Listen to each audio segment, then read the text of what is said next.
kita harap bahawa PM akan ambil pendirian tegas depan-depan Trump berkenaan dengan keamanan dunia, terutamanya genosida yang berlaku di Gaza. To be fair, he did say it, but were you happy with how he said it? I was unsatisfied. Berharap dia lebih tegas dan bukan hanya sebut seperti mana dia sebut lah. So di situ saya secara peribadi rasa sedikit kecewa.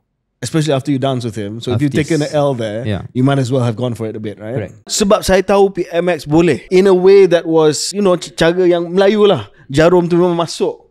But even that, he didn't do it. Now that you raise this, saya nak cakap benda yang mungkin penyokong PMX akan kurang selesa lah.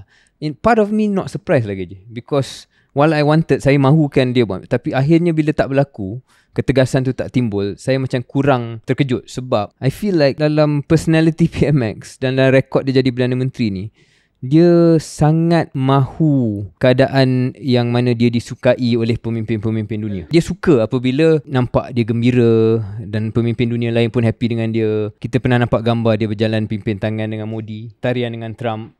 Saya rasa dia paling selesa di pentas dunia dengan pemimpin-pemimpin dunia yang lain, and he wants it to be just everyone's happy. So dia takkan, dalam insting dia takkan nak merisikokan buat benda awkward.